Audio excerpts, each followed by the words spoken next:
매일 아침 꼭 챙겨야 할 뉴스 딱 3개만 골라서 깊게 들여다봅니다. 뉴스 3개 시간인데요. 오마이뉴스의 곽우신 기자 모셨습니다. 어서 오세요. 네, 안녕하세요. 그리고 박지훈 변호사 모셨습니다. 어서 오세요. 안녕하십니까. 자, 첫 번째 뉴스 가보죠. 네, 문재인 대통령이 김진욱 초대 공수처장을 임명하면서 드디어 공수처가 출범을 했습니다. 김진욱 처장은 여당 편도 아니고 야당 편도 아닌 오로지 국민 편만 드는 정치적 중립을 지키는 수사와 기소를 강조했는데요. 이제 공수처 차장 후보로 여러 인물을 검토 중이라면서 다음 주쯤에 임명을 제청할 예정이라고도 밝혔습니다. 이 처장 임명과 함께 공수처는 이제 규칙 1호부터 4호까지 공포를 했는데요.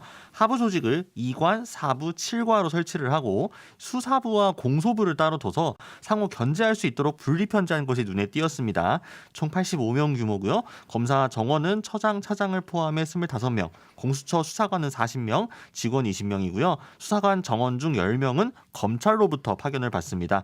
김진욱 처장은 공수처 출범까지 무려 25년이 걸려 국민 기대도 큰 만큼 국민 신뢰를 받는 선진 수사기구를 만드는데 최선을 다하겠다라고 포부를 밝혔습니다. 일전에 이제 그 연장 방송 JB 타임에서 공수처 체크 포인트를 이제 몇 가지 짚어본 바가 있었는데 이제 그 중에 하나가 차장이 누가 되느냐. 네, 그렇죠. 이 부분하고 이제 검사 이제 임명이 어떻게 되느냐. 네. 이 두 가지가 이제 결국은 공수처 이제 활동성을 좌우하는 이제 중요한 변수가 될 것이다.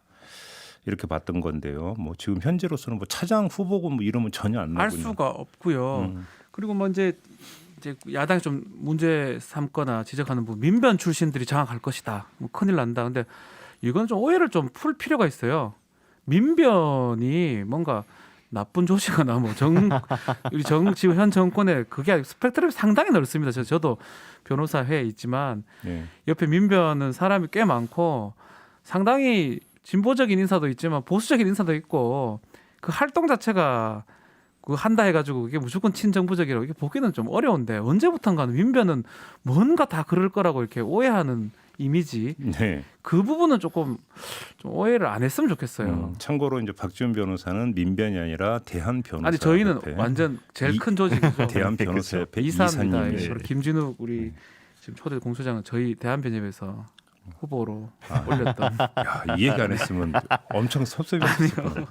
그래서 좀 민변 뭐 그런 것 자꾸 생각할 필요는 또 민변 중에 아주 보수적이거나 국민의힘하고 맞아 떨어지는 사람도 있으니까 굳이 그렇게 생각을 할 필요는 좀 없다고 그 말씀 좀 미리 좀 드리고 싶어요. 쉽게 말하면 이제 견제거라고 봐야 되겠죠. 예.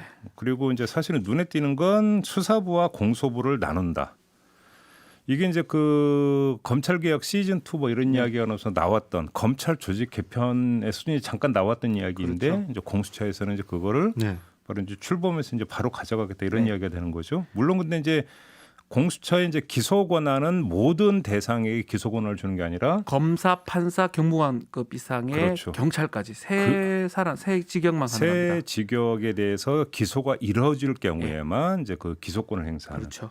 그렇죠. 예를 들어서 이제 검사 열심히 수사해서 그러면 이제 검찰에 넘겨서 기소해 주라 하는데 기소를 안 해버리면 안 되니까 그렇죠. 바로 이제 이런 문제 때문에 공수처에 기소권을 준 건데. 이게 이제 수 얘기를 계속해요. 80여 명인데 85명입니다 총.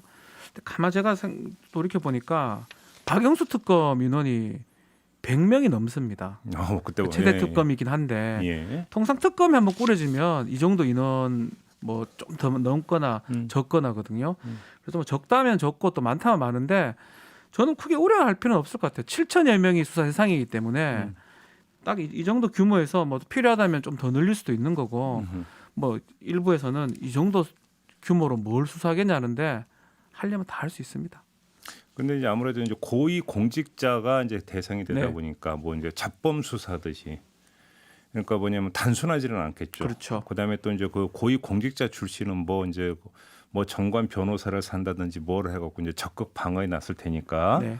이제 수사가 상대적으로 어렵다라고 하는 점은 이제 고려를 해보면 어떤 인력이 어느 정도 이게 지금 많은 거냐 이런 얘기를 이제 뭐 당연히 따라붙을 수 있는 건데 어차피 이제 법으로 그렇게 이제 정원이 규정이 이거는 뭐 됐으니까 당분간은 이 조직대로 가야 됩니다. 법을 그렇죠. 바꾸지 않은 이상은요. 지금 이제 정해져 있기 때문에. 숫자보다는 이제 그러면 누가 되느냐. 그렇죠. 차장 그다음에 검사들이 누가 되느냐 이게 더 중요한 문제인 남은 것 같아요. 24명, 네. 차장 비롯한 24명. 그렇습니다. 그러니까 예. 이제 이 인사가 어떻게 나든지 간에 이제 공수처가 그 이제 앞으로 한 걸음 내디딜 때마다 그 한 걸음 한 걸음에 대해서 보수 야당과 언론에서는 그 시비를 걸 가능성이 상당히 높은 편이거든요. 어쨌든 출범에서부터 반대를 했던 것이기 때문에 결국 공수처가 정치적 시비에 휘말릴 가능성이 앞으로 상당히 높습니다. 어떻게든 이거를 정쟁화하려고 할 테니까요. 김진욱 처장이 이런 점을 염두에 두고 있기 때문에 또 본인 캐릭터도 있고 보다 신중하게 또 선별해가지고 인사를 하지 않을까 싶고요. 결국 그래서 이런 이 조직을 완전히 진용을 갖춘 뒤에 1호로 수사 대상으로 무엇을 삼을 것인가. 그리고 여기에 초점이 모이지 않을까.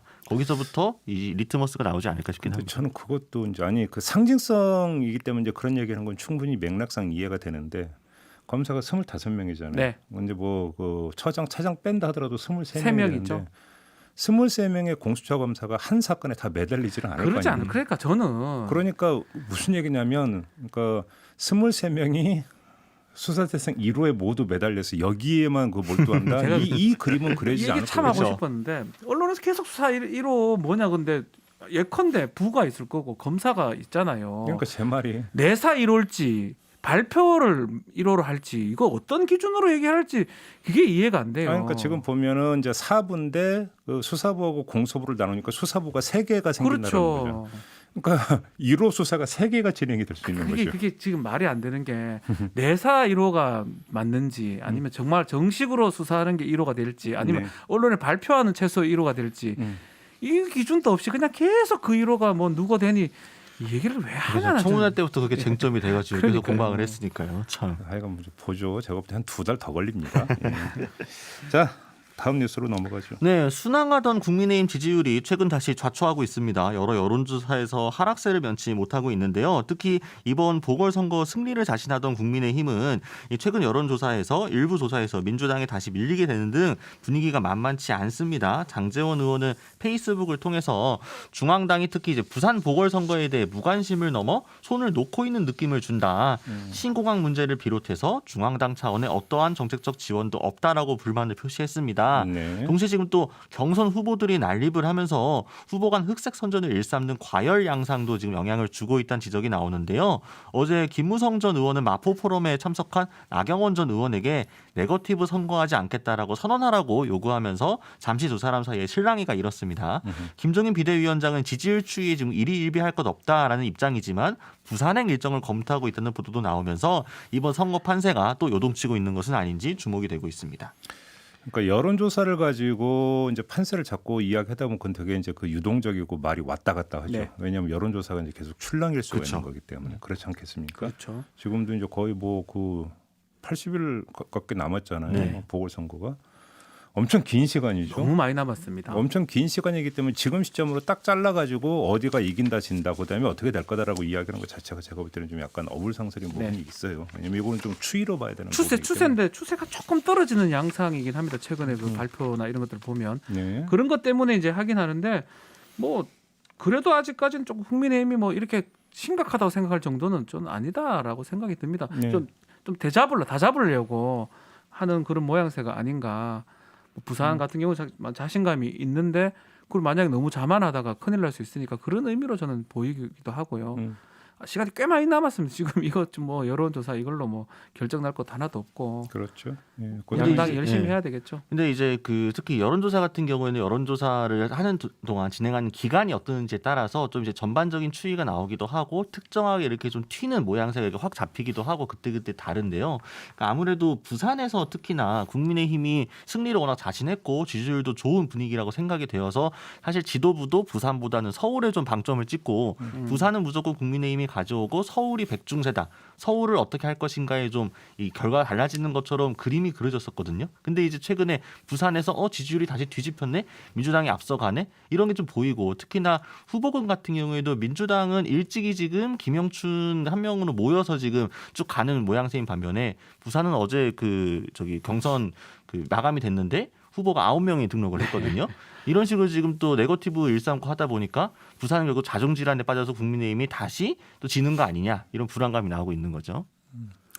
이제 뭐 중앙당 차원에서 좀 뭔가 뭐 정리 네. 이런 것들도 좀 필요해 보이기는 하고요. 하지만 좀 과정이 있는 거고 또 하나 이제 그 정반대의 측면에서는 후보가 난립을 한다라고 하는 것은 또 이제 그 당 입장에서는 이게 뭐 질 게 뻔하다라면 후보 난립이라는 그렇죠. 현상은 그렇죠. 나타나지는 네. 또 않죠. 그렇죠. 흥행은 그죠? 된다라는 겁니다. 그러니까요. 이런 점도 좀 같이 봐야 되는 네. 거죠. 왜냐하면 여론조사에서 잡히지 않는 이 바닥 민심 또 체감되는 부분들이 있기 때문에 그것이 이제 후보들의 숫자와 후보들의 움직임 이런 것들을 통해서 이제 간접적으로 확인할 수 있는 건데 후보가 많이 나오고 있다라고 하는 것은 이길 수도 있다라는 생각을 하니까 나온다라고 아니, 보시는 서울, 거죠. 부산, 공이 국민의힘 쪽은 후보가 상당히 많고요. 민주당 쪽은 몇몇 없어요. 3명이잖아요. 지금 보면 부산 1명, 서울 2명. 공식적으로 출마 예, 선언은 뭐 더 많을 수도 있겠지만 예. 그렇게 굳어진다 그러면 더 흥행적 많아지겠죠. 측면은 뭐 차이가 많이 나죠.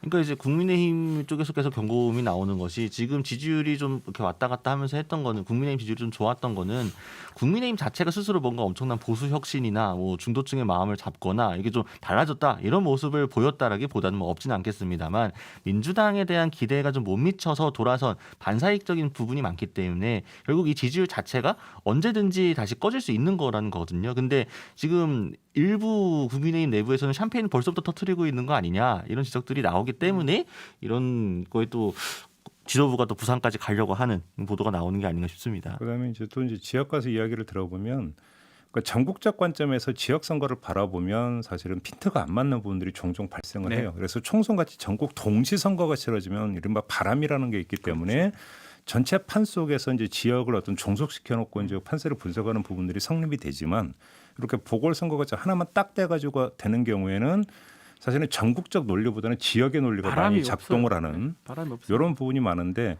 이 지역의 논리라고 하는 것들이 되게 복합적이거든요. 네. 어떤 지역 내에 어떤 독특한 커뮤니티가 있을 수도 있고 여러 가지가 있기 때문에 이거는 어떤 전국적 관점에서 이제 판세 분석을 한다고 꼭 맞는 것도 아닌 부분이 있어요. 그렇기 때문에 이거는 면밀하게 지켜보면서 좀 아주 정밀하게 맞습니다. 진단을 해야 되는 그런 성질의 문제니까 다만 이제 추세만 확인하는 걸로 이렇게 하도록 하겠습니다. 자, 마지막 뉴스로 가보죠. 네, 택배 업체와 택배 노동자들이 택배 노동자 과로사 대책에 극적으로 합의를 했습니다.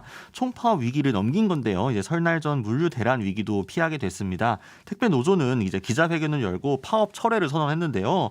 당초 지난 19일에 개최되었던 사회적 합의기구 협의회에서 합의가 이루어지지 않아서 파업을 위한 찬반 투표에 돌입한 상황이었습니다. 철회 전까지 찬성률은 90%가 넘었었다고 하는데요. 하지만 21일 추가 협의회에서 국토교통부의 중재안에 노사가 동의를 했습니다. 네. 합의문 내용을 좀 보면요. 일단 분류 전담 인력 투입 및 택배 분류 작업 투입에 따른 비용 부담을 명확하게 했습니다. 택배 기사의 작업 범위도 분명하게 정했고요. 택배 기사가 분류 작업을 수행하는 경우에 받는 수수료 액수에 대해서도 명시를 했습니다. 택배 기사의 적정한 작업 조건 등도 따지고 택배비와 택배 요금의 거래 구조를 개선하는 한편 성수기 특별 대책까지 마련을 하고 표준 계약서도 이제 다 마련을 해가지고 쓰기로 했는데요. 네. 특히나 이제 가장 좀 초점이 모였던 거는 소위 까대기라고 하는 분류 업무를 택배 기사에게 시키지 않고 택배 기사에게 만약 시켜야 될 경우에는 상응하는 대가를 반드시 지불하도록 했습니다. 네. 또 특별히 불가피한 사유를 제외하고는 9시 이후 심야 배송도 제한하기로 했습니다. 일단 먼저 가장 눈에 띄는 건 이제 분류 작업. 그렇죠. 분류 작업의 어떤 이건 책임은 분명히 회사한테 네. 있다라고 하는 것들을 분명히 못 박은 거 아니겠습니까? 이제 실천만 남은 거죠. 그렇죠. 그죠? 이게 이것도 계속 한다 해가 또 사회적 기구에서 또 합의 봤지만 궁극적으로는 저는 법이 좀 있을 필요가 있지 않을까 생각을 자꾸 합니다. 예. 또 이러다가 또 반복되면 사실은 계속 반복돼 있었었고요. 네. 또 실제로 법에 사각지대고 또 판례에서는 이 분류 작업을 그냥 택배 노동자의 업무로 분류를 정속을 시켜놨습니다. 그거를 기준으로 계속 반복돼 왔던 거거든요. 판례가 있나요? 그런 법원 게? 판례가 있습니다. 예. 택배 노동자의 업무 중에 분류 작업이 포함된다라고 하는 판례가 있기 때문에 그 판례를 기준으로 해가지고 회사들이 계속 해왔었거든요. 어허. 그래서 저는 궁극적으로는 법이 없을 때는 판례가 있고 최종적으로는 법이 조금 이걸 강제를 좀 해줘야 되지 않나. 또 돌아올까 생각이 자꾸 들어가지고 네. 그 생각이 계속 납니다. 그러니까 물론 합의가 나온 건 너무 좋은 일이고요. 그리고 이 합의 과정에서 국토교통부나 민주당이 중재 열심히 한 것도 저는 고무적이라고 생각을 합니다. 근데 또 비슷한 그림을 추석 전에도 분명히 저희가 아니, 봤거든요. 똑같죠. 지난해. 그래서 하는 추석 전에 이런 일 이거 비슷한 거 그려놓고 또 사망자가 발생했었거든요. 가로사 같은 게. 그럼 예. 그러니까 이제 이번에는 그러면 정말로 이번이 단순히 합의문으로 끝나는 것이 아니라 실제 실천까지 가야 된다는 점이 명확하기 때문에 특히나 정치권이든 언론이든 택배 회사들이 여기 약속한 대로 제대로 지킬 것인지 정말로 기사들에게 부담을 안 시키고 따로 인력을 둘 건지 이게 된다면은 확실하게 지불을 할 건지 이런 걸 봐야 될 것 같고요. 그래서 작업 조건에 대해서 합의한 내용이 처음에 나왔다고 했을 때 저는 어느 정도인지 봤는데 주 최대 작업 시간이 60시간, 일 최대 작업 시간 12시간을 목표로 하되 이게 합의한 작업 조건이거든요. 근데 이게 택배 기사분들한테 어떨지 모르겠는데 그냥 제가 일반 노동자가 봤을 때는 하루 12시간 일주일 월 60시간이라는 게 60시간이라는 게 굉장히 많지 않나요? 52시간 한참 넘어서는 거잖아요. 52시간도 사실은 만만치 않은 시간인데 택배 기사들이 평소에 얼마나 과중한 업무에 시달리고 있었는지를 단적으로 보여주는 합의가 아닌가 싶기도 합니다. 다른 관점에서 한 말씀만 꼭 드리고 싶은데 이제 이익공유제 얘기를 많이 하잖아요. 이익공유제라는 출발점이 코로나 국면에서 손해를 본 측도 있지만 이익을 본 측도 있으니까 이익을 본 기업에서 이익을 좀 나눠야 되는 거 아니냐. 이 접근법이잖아요. 그럼 택배 회사는 엄청 이익 봤죠. 택배 회사는 이익을 본 어떤 그 업종 가운데 아마 대표적인 업종이 그렇죠. 되겠죠. 예. 그럼 이익 공유는 둘째치고 그렇게 얻은 이익의 일부를 노동조건 개선에 쓰는 것은 거의 의무라고 봐야 되는 거 아닙니까? 그렇죠. 이 공유 안 해도 좋으니까 그 안에서라도 좀 쓰라. 그러니까요. 저는 그런 차원에서 좀 접근을 했으면 좋겠고요. 네. 그래서 이거는 무슨 뭐 어떤 그 택배 회사에서 양보하고 이런 게 아니라 이익 공유제를 외치고 있는 쪽에서 그러니까 그 말에 책임감을 지고 실천을 제대로 하는지도 좀 분명히 감시하고 강제할 필요가 있다. 요즘을 좀 말씀을 드리고 싶습니다. 한 가지 더 말씀을 좀 드리고 싶은 게 요금이 좀 상승이 돼야 됩니다. 우리 소비자들도 좀 그 부분은 좀 감당을 좀 해야 돼요. 뭐 예컨대 10냐면 그걸 새벽에 원하면 할증 요금 좀 많이 받고 그런 것들까지 돼야지만이 이게 근본적으로 해결되지 않을까 생각이 좀 듭니다. 그러니까 이제 이거는 한 축만 노력한다고 되는 것이 아니라 회사든 소비자든 노동자들 그리고 우리 정치권들 모두가 함께 같이 노력해야 되는 부분들이니까요. 알겠습니다. 예, 합의가 잘 지켜졌으면 좋겠습니다. 자, 이렇게 뉴스 세계 마무리하죠. 박지훈 변호사, 곽우신 기자와 함께했습니다. 고맙습니다. 감사합니다. 감사합니다.